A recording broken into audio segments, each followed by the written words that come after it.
Hello दोस्तों, आप सभी का मेरे यूट्यूब चैनल धूमकेतु जीएस क्लासेस में बहुत बहुत स्वागत है। दोस्तों, हम लोगों ने टॉप 100 एंशियंट हिस्ट्री क्वेश्चंस को डिस्कस कर लिया है। अब हम लोग उसी सीरीज को आगे बढ़ाते हुए मेडिवल हिस्ट्री के टॉप 100 क्वेश्चंस को डिस्कस करने जा रहे हैं।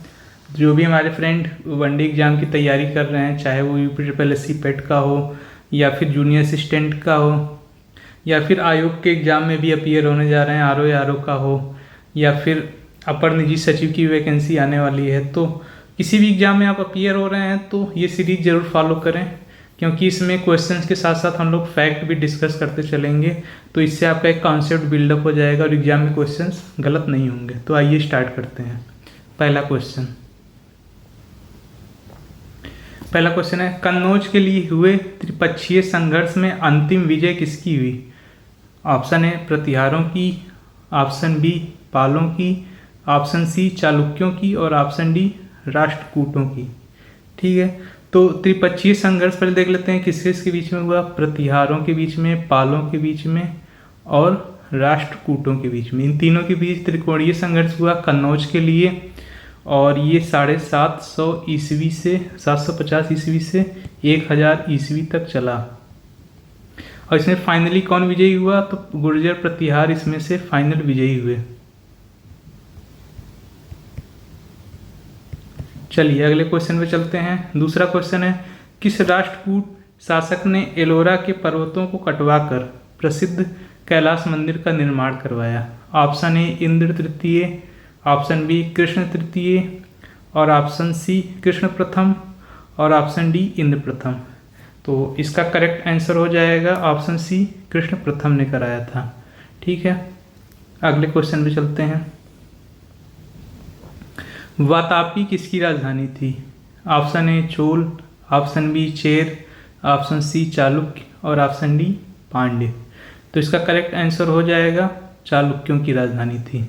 वातापी को बादामी भी बोलते हैं। ये कहाँ पे स्थित है? कर्नाटक में है। चलिए अगले क्वेश्चन पे चलते हैं। चौथा क्वेश्चन, स्थानीय स्वशासन किसके प्रशासन की मुख्य विशेषता थी? Option A Chola, option B Chalukya, option C Rashtrakuta और ऑप्शन डी पाल। तो इसका करेक्ट आंसर हो जाएगा ऑप्शन ए चोल। तो चोलों के साम्राज्य में स्थानीय स्वशासन, इसको बोलते हैं लोकल सेल्फ गवर्नमेंट। ठीक, ये इनकी विशेषता थी। और इसको मेंशन कहाँ किया गया था? उथिरा मेरूर अभिलेख में इसको डिस्कस किया गया है, वहाँ से हमको पता चलता है। ठीक है, अगले क्वेश्चन पे चलते हैं। पांचवा क्वेश्चन, वृहदेश्वर मंदिर का निर्माण किसने कराया था? ऑप्शन ए राजेंद्र प्रथम, option B Vijayalaya, option C Rajaraja one और ऑप्शन डी कुलोतुंग वन। ठीक है, तो इसका करेक्ट आंसर हो जाएगा ऑप्शन सी राजराज वन ने। तो राजराज वन जो है किस वंश से बिलोंग करते थे? चोल वंश से। ठीक, इसको याद रखिएगा। चलिए नेक्स्ट क्वेश्चन पे चलते हैं। एलिफेंटा गुफा मंदिरों का निर्माण किसके समय में हुआ? Option A Pala, option B Chola, option C Chalukya और ऑप्शन डी राष्ट्रकूट। तो इसका करेक्ट आंसर हो जाएगा ऑप्शन डी राष्ट्रकूट के टाइम पे हुआ था। ठीक है, ये क्वेश्चन काफ़ी इंपॉर्टेंट है और पूछ लिया जाता है, तो इसको याद रखिएगा। अगले क्वेश्चन में चलते हैं। सातवां क्वेश्चन है, महाबलीपुरम के रथ मंदिर का निर्माण किसने करवाया था? ऑप्शन ए नरसिंह वर्मन प्रथम, ऑप्शन बी नरसिंह वर्मन द्वितीय, ऑप्शन सी महेंद्र वर्मन और ऑप्शन डी सिंह विष्णु। तो इसका करेक्ट आंसर है ऑप्शन ए नरसिंह वर्मन प्रथम ने कराया था। और ये किस वंश से बिलोंग करते थे? पल्लव वंश। ठीक है, अगले क्वेश्चन पर चलते हैं। कश्मीर में मार्तंड सूर्य मंदिर का निर्माण किसने करवाया था? Option A Didda, option B Sangramaraja, option C Lalitaditya Muktapida और ऑप्शन डी जयसिंह। तो इसका करेक्ट आंसर हो जाएगा ऑप्शन सी ललितादित्य मुक्तापीड। ठीक है, इन्होंने कश्मीर में मार्तंड सूर्य मंदिर का निर्माण करवाया था, और ये जो है कहाँ पे स्थित है? अनंतनाग में। कश्मीर के अनंतनाग एरिया में स्थित है। और ये जो है किस वंश से बिलोंग करते थे? करकोटा वंश। ठीक, तो चलिए आगे क्वेश्चन में चलते हैं। 9वां क्वेश्चन, पाल वंश का संस्थापक कौन था? Option A Dharmapal, option B Devpal, option C Gopal और ऑप्शन डी रामपाल। तो इसका करेक्ट आंसर होगा ऑप्शन सी, गोपाल ने किया था। इसका कार्यकाल था 750 से 770 ईस्वी। ठीक, इसने क्या किया? बंगाल को कंसोलिडेट किया, एकत्रीकृत किया और साथ में मगध बिहार वाले पोर्शन पे भी इसने कब्जा कर लिया। तो पाल वंश जो है इधर पूर्वी साइड से, पूर्वी भारत से लीड कर रहा था। चलिए अगले क्वेश्चन में चलते हैं। उस पाल शासक का नाम बताइए जिसने विक्रमशिला विश्वविद्यालय स्थापित किया। Option A Dharmapal, option B Devpal, option C Rampal और ऑप्शन डी गोपाल। ठीक है, तो इसका करेक्ट आंसर होगा ऑप्शन ए, धर्मपाल ने कराया था। धर्मपाल का शासनकाल कब से कब तक था? 783 से 820 ईस्वी। ठीक है, आप कमेंट में करके बताइएगा कि विक्रमशिला विश्वविद्यालय को किस आक्रमणकारी ने नष्ट कर दिया था। ये काफ़ी इंपॉर्टेंट क्वेश्चन ये भी बनता है, आप लोग कमेंट में जरूर बताइएगा इसका आंसर। ठीक है, अगला क्वेश्चन, निम्नलिखित में से किसने राष्ट्रकूट साम्राज्य की नींव रखी? ठीक, option A Amoghavarsha one, option B Danti Durga, option C Dhruva और ऑप्शन डी कृष्णवन। तो इसका करेक्ट आंसर होगा ऑप्शन बी, दांती दुर्ग ने रखी थी। ठीक है, राष्ट्रकूटों की राजधानी कहाँ पे है? मालखेड़ या मालखेड़। ठीक, ये सोलापुर के पास महाराष्ट्र में है। ठीक है, महाराष्ट्र स्टेट में है। और क्या पूछता है इससे? इसने चालुक्य राजा कीर्तिवर्मन को हराकर राष्ट्रकूट साम्राज्य की स्थापना की थी। ये भी पूछ लिया जाता है, कीर्तिवर्मन को हराकर। ठीक है, इतनी चीज़ें काफ़ी हैं। मान्यखेत या मालखेड़ राजधानी थी जो कि सोलापुर में महाराष्ट्र के पास है। और इसने चालुक्य राजा कीर्तिवर्मन को हराकर राष्ट्रकूट साम्राज्य की नींव रखी थी। ठीक है, इसका शासनकाल था 753 से 756। चलिए अगले क्वेश्चन में चलते हैं। गुर्जर प्रतिहार शासकों में से किसकी उपाधि आदिवाराह थी? ठीक है, तो option A Vatsaraja, option B Mihir Bhoja और ऑप्शन सी नागभट्ट द्वितीय, ऑप्शन डी नागभट्ट प्रथम। तो इसका करेक्ट आंसर हो जाएगा ऑप्शन बी मिहिर भोज। मिहिर भोज गुर्जर प्रतिहार वंश का शासक था। इसने 836 ईस्वी से 885 ईस्वी तक शासन किया और ये विष्णु भगवान का बहुत बड़ा भक्त था। तो इसने जो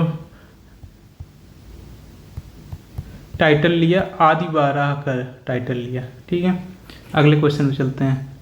महान संस्कृत कवि एवं नाटककार राजशेखर निम्न में से किसके दरबार से संबंधित हैं?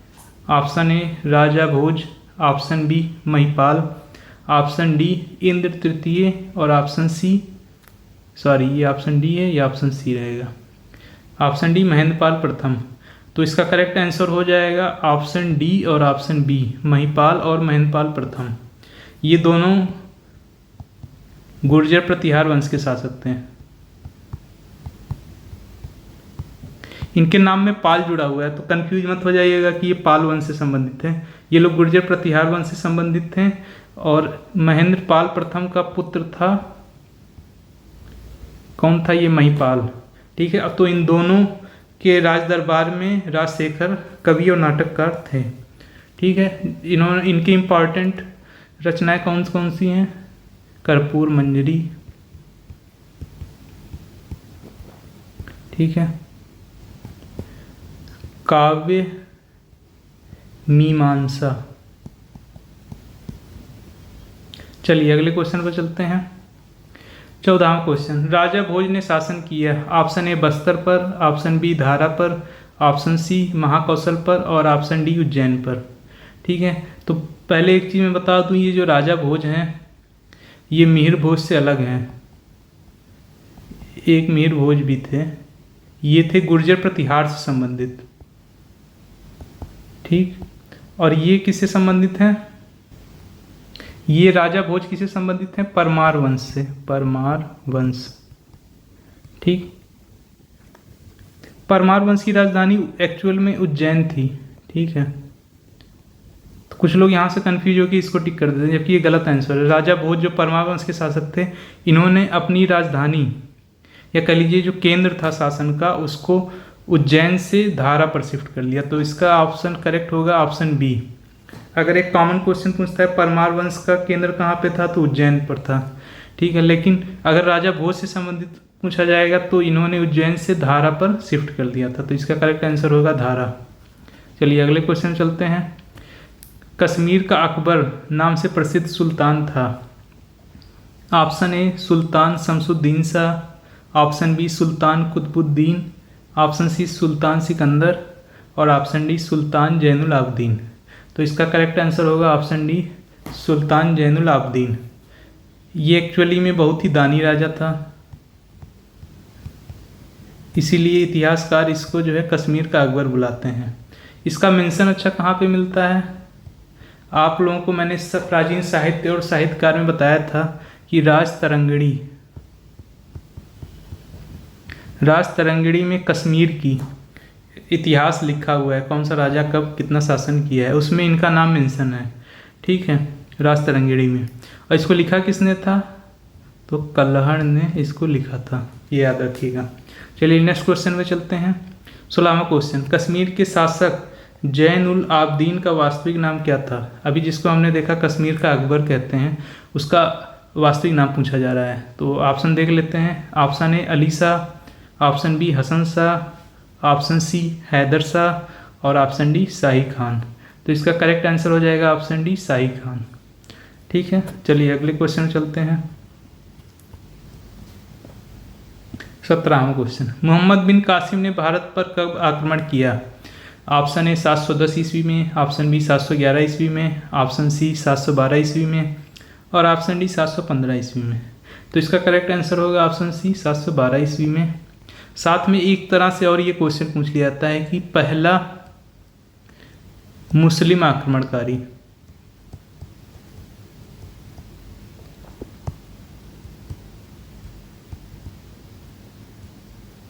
ठीक, इसका आंसर होगा मोहम्मद बिन कासिम था पहला मुस्लिम आक्रमणकारी और इसने 712 ईस्वी में भारत पर आक्रमण किया था। कभी कभी पूछ लिया जाता है पहला तुर्की आक्रमणकारी कौन था? तुर्की। ठीक है, तो इसका करेक्ट आंसर हो जाएगा पहला तुर्की आक्रमणकारी महमूद गजनवी था, महमूद गजनवी। ठीक है, इसका एक्चुअल नाम सुबुक्तगीन था। ठीक है, तो दोनों क्वेश्चन में डिफरेंस समझ लीजिएगा। पहला मुस्लिम आक्रमणकारी मोहम्मद बिन कासिम, पहला तुर्की आक्रमणकारी महमूद गजनवी। इसका ओरिजिनल नाम सुबुक्तगीन था। चलिए अगले क्वेश्चन में चलते हैं। 18वां क्वेश्चन, सोमनाथ मंदिर को किस मुस्लिम आक्रमणकारी ने लूटा? Option A Mohammad bin Qasim, option B Mahmud Ghaznavi, option C Mohammad Ghori और ऑप्शन डी तैमूर लंग। तो महमूद गजनवी ने 1025 ईस्वी में सोमनाथ मंदिर पर आक्रमण किया था। ठीक है, चलिए अगला क्वेश्चन। हम लोगों ने इसका दूसरा नाम भी देख लिया था, सुबुक्तगीन। ठीक है, उसको याद रखिएगा, सुबुक्तगीन मैंने ऊपर बताया है अभी। चलिए अगला क्वेश्चन, निम्नलिखित में से कौन शासक पृथ्वीराज चौहान के नाम से प्रसिद्ध है? ऑप्शन ए पृथ्वीराज प्रथम, ऑप्शन बी पृथ्वीराज द्वितीय और ऑप्शन सी पृथ्वीराज तृतीय, ऑप्शन डी उपर्युक्त में से कोई नहीं। तो इस क्वेश्चन में बहुत लोग कंफ्यूज हो जाते हैं, तो इसका करेक्ट आंसर होगा ऑप्शन सी पृथ्वीराज तृतीय। ठीक है, इनका शासनकाल था 1177 से 1192 ईस्वी। अजमेर से शासन करते थे। ठीक है, और चौहान वंश का संस्थापक कौन था? तो इसको ये भी जान लीजिए, वासुदेव चौहान। ठीक, ज़्यादा इंपॉर्टेंट ये वाला है, लेकिन ये भी कहीं पूछ सकता है क्वेश्चन डिफिकल्ट करने के लिए। अगले क्वेश्चन पर चलते हैं।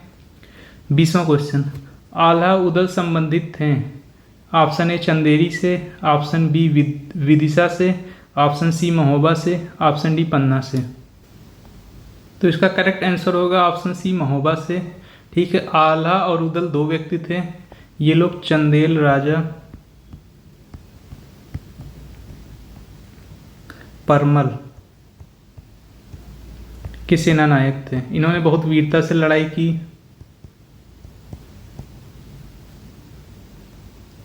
तो वीरतापूर्ण कार्य करने के लिए इन सेना नायकों को याद किया जाता है, आल्हा और उदल। ठीक है, अगले क्वेश्चन में चलते हैं। पृथ्वीराज रासो के लेखक हैं। Option A Kalhan, option B Bilhan, option C Jayanak, option D Chandbardai. तो चंद्रबरदाई जो है पृथ्वीराज रासो के लेखक थे। इन्होंने चौहानों को बताया था कि ये अग्निकुंड से निकले हुए हैं, उत्पन्न हुए हैं। अग्निकुंड, ये अग्निकुंड से उत्पन्न हुए हैं। चलिए अगले क्वेश्चन में चलते हैं। 22वां क्वेश्चन, निम्नलिखित राजपूत वंशों में से किसने 8वीं शताब्दी में दिल्लिका या दिल्ली शहर की स्थापना की थी? ऑप्शन ए परमार वंश, ऑप्शन बी सोलंकी वंश, ऑप्शन सी तोमर वंश और ऑप्शन डी चौहान वंश। तो इसका करेक्ट आंसर होगा ऑप्शन सी तोमर वंश ने की थी। तोमर वंश के शासक अनंगपाल। अनंगपाल ने दिल्लिका या दिल्ली इस शहर की स्थापना की और बाद में जो है चौहानों ने इस पर कब्जा कर लिया था। पृथ्वीराज रासो में ये नाम जो है मेंशन किया गया है कि अनंगपाल ने इस शहर की स्थापना की थी। चलिए अगले क्वेश्चन में चलते हैं। तराइन का पहला युद्ध किस सन में हुआ?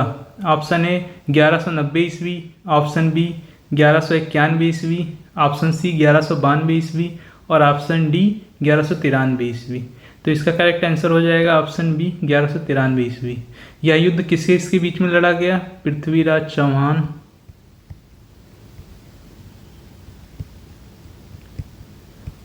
वर्सेस मोहम्मद गोरी। ठीक, इसमें विजयी कौन हुआ? तो इसमें पृथ्वीराज चौहान जो है विजयी हुए। ठीक है, अगले क्वेश्चन पर चलते हैं। तराइन का दूसरा युद्ध किस सन में हुआ? ऑप्शन ए 1190 ईस्वी, ऑप्शन बी 1191 ईस्वी, ऑप्शन सी 1192 ईस्वी और ऑप्शन डी 1193 ईस्वी। ठीक है, तो इसका करेक्ट आंसर होगा आपका 1192 ईस्वी।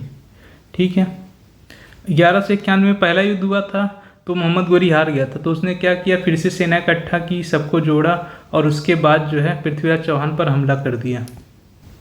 तो दूसरा तराइन का युद्ध भी पृथ्वीराज चौहान और मोहम्मद गोरी के बीच में ही हुआ था, लेकिन इस बार क्या था कि मोहम्मद गोरी सेना इकट्ठा करके लाया था और इसका साथ किसने दिया? जयचंद ने। जयचंद ने इसका साथ दिया। ठीक है, जिसकी वजह से पृथ्वीराज चौहान की हार हो गई और मोहम्मद गोरी जीत गया।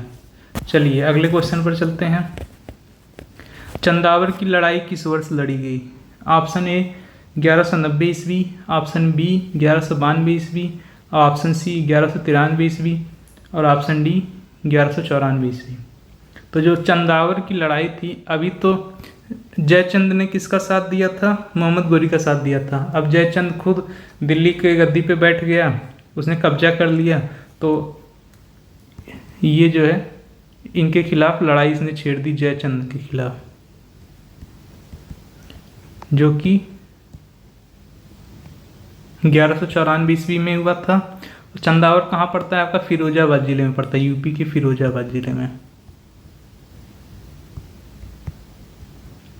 फिरोजाबाद जिले में पड़ता है चंदावर, और इसमें जो है जयचंद हार गया था। और ये जयचंद और मोहम्मद गोरी के बीच में हुआ था और जयचंद इसमें हार गया था, मोहम्मद गोरी विजयी हुआ था। चलिए अगले क्वेश्चन चलते हैं। 26वां क्वेश्चन, लाख बख्श किसे कहा जाता था? Option A Qutbuddin Aibak, option B Firoz Shah Tughlaq, option C Razia Sultan और ऑप्शन डी नसरुद्दीन महमूद। तो इसका करेक्ट आंसर होगा ऑप्शन ए कुतुबुद्दीन ऐबक को कहा जाता था। ये अपने दानी नेचर की वजह से लाख बख्श के नाम से भी जाना जाता था। और दिल्ली सल्तनत में गुलाम वंश की स्थापना इसी ने की थी, गुलाम वंश। ठीक, 1206 ईस्वी। अगले क्वेश्चन चलते हैं। 27वां क्वेश्चन, कुतुब मीनार का निर्माण किस सुल्तान ने शुरू करवाया था?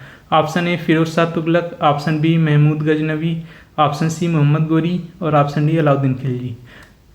ठीक है, तो इसमें से कोई भी आंसर करेक्ट नहीं है, ये भी गलत है, ये भी गलत है, ये भी गलत है, ये भी गलत है। करेक्ट आंसर है इसका कुतुबुद्दीन ऐबक। कुतुबुद्दीन ऐबक ने ख्वाजा कुतुबुद्दीन बख्तियार काकी के जो संत थे उनके याद में कुतुब मीनार का निर्माण शुरू करवाया था और उसको कंप्लीट करवाया था इल्तुतमिश ने। ठीक है, तो ये याद रखिएगा, इसमें से कोई ऑप्शन सही नहीं है, कुतुबुद्दीन ऐबक इसका जो है करेक्ट आंसर होगा। ठीक है, अगले क्वेश्चन में चलते हैं। 28वां क्वेश्चन, इक्ता व्यवस्था किसने लागू की? Option A Qutbuddin Aibak, option B Firoz Shah Tughlaq, option C Razia Sultan और ऑप्शन डी इल्तुतमिश। तो इसका करेक्ट आंसर होगा ऑप्शन डी, इल्तुतमिश ने की थी। तो इक्ता सिस्टम में क्या होता था कि कुछ ज़मीन का टुकड़ा उनको दान दे दिया जाता था। ठीक है, उस एरिया से जितना भी टैक्स कलेक्ट होता था वही उनकी सैलरी हो जाती थी अधिकारियों की, तो उसी को इक्ता व्यवस्था कहा गया। चलिए अगले क्वेश्चन पर चलते हैं। 40वां समूह की स्थापना किसने की? Option A Qutbuddin Aibak, option B Iltutmish, option C Firoz Shah Tughlaq और ऑप्शन डी अलाउद्दीन खिलजी। तो इसका करेक्ट आंसर होगा ऑप्शन बी, इल्तुतमिश ने की थी। अगले क्वेश्चन में चलते हैं। 30वां क्वेश्चन, सिजदा एवं पैबोस प्रथा किसने चलवाई? Option A Razia, option B Aram Shah, option C Balban और ऑप्शन डी अलाउद्दीन खिलजी। तो इसका करेक्ट आंसर होगा ऑप्शन सी, बलबन ने शुरू करवाई थी। और सिजदा का मतलब होता है कि ऐसे लेट कर प्रणाम करना, मतलब जमीन पर लेट जाना। और पैबोस का मतलब होता है कि सुल्तान के पैरों को चूमना। तो ये प्रथा बलबन ने शुरू करवाई थी। ठीक है, बलबन का असली नाम क्या था? उलूग खान। तो ये बात याद रखिएगा। अगले क्वेश्चन पर चलते हैं। कुव्वतुल इस्लाम मस्जिद तथा अढ़ाई दिन का झोपड़ा क्रमशः स्थित हैं। ऑप्शन ए दिल्ली एवं लाहौर में, ऑप्शन बी अजमेर एवं दिल्ली में, ऑप्शन सी लाहौर एवं अजमेर में और ऑप्शन डी दिल्ली एवं अजमेर में। तो इसका करेक्ट आंसर हो जाएगा ऑप्शन डी।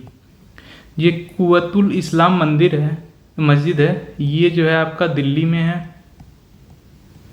और अढ़ाई दिन का झोपड़ा ये भी एक मस्जिद है जो कि अजमेर में है। ठीक, तो इसको याद रखिएगा। और बनवाया किसने था? कुतुबुद्दीन ऐबक ने बनवाया था, ये याद रखिएगा। 2 मस्जिद बनवाया था और कुतुब मीनार का निर्माण भी उसने शुरू करवाया था। चलिए अगले क्वेश्चन पर चलते हैं। 32वां क्वेश्चन, निम्नलिखित में से किसने दिल्ली को सल्तनत की राजधानी के रूप में स्थापित किया था? Option A Qutbuddin Aibak, option B Iltutmish, option C Balban और ऑप्शन डी अलाउद्दीन खिलजी। ठीक है, तो इसका करेक्ट आंसर होगा ऑप्शन बी, इल्तुतमिश ने की थी। एक्चुअल में कुतुबुद्दीन ऐबक की राजधानी क्या थी? लाहौर।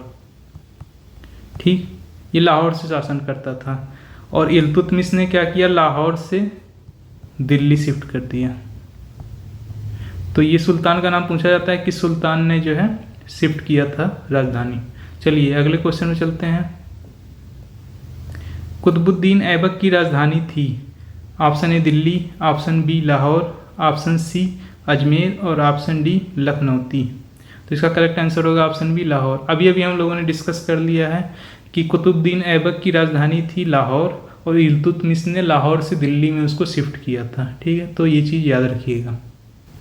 चलिए अगले क्वेश्चन पर चलते हैं। 34वां क्वेश्चन, कुतुब मीनार का निर्माण किसके द्वारा पूरा करवाया गया? Option A Iltutmish, option B Qutbuddin Aibak, option C Razia Sultan, option D Ulugh Khan या इसी को बलबन भी बोलते थे, बलबन का नाम था। तो इसका करेक्ट आंसर होगा ऑप्शन ए इल्तुतमिश। शुरू किसने करवाया था? कुतुबुद्दीन ऐबक ने कराया था। और उसको कंप्लीट किसने करवाया? इल्तुतमिश ने करवाया था, ये याद रखिएगा। चलिए अगले क्वेश्चन पर चलते हैं। 35वां क्वेश्चन, गुलामों का गुलाम किसे कहा गया था? Option A Mohammad Ghori, option B Balban, option C Qutbuddin Aibak और ऑप्शन डी इल्तुतमिश। तो इसका करेक्ट आंसर होगा ऑप्शन डी। ठीक, एक्चुअल में क्या था कि जो मोहम्मद गोरी था, गोरी का गुलाम था, मोहम्मद गोरी का गुलाम था कुतुबुद्दीन ऐबक। ठीक है, और कुतुबुद्दीन ऐबक का गुलाम था इल्तुतमिश। तो इसीलिए इसको, ये तो गुलाम हो गया तो गुलामों का गुलाम कहा गया, ये चीज़ याद रखिएगा। तो इसी के साथ हम लोग पार्ट 1 को यहीं तक रहने देते हैं। अब आगे क्वेश्चंस हम लोग पार्ट 2 में डिस्कस करेंगे, नहीं तो वीडियो हमारी काफ़ी लंबी हो जाएगी। अब नेक्स्ट आगे क्वेश्चन हम लोग पार्ट 2 में डिस्कस करेंगे। And thank you for watching. आप अपने सभी फ्रेंडों को शेयर करिए और चैनल को सब्सक्राइब जरूर करिएगा। Thank you.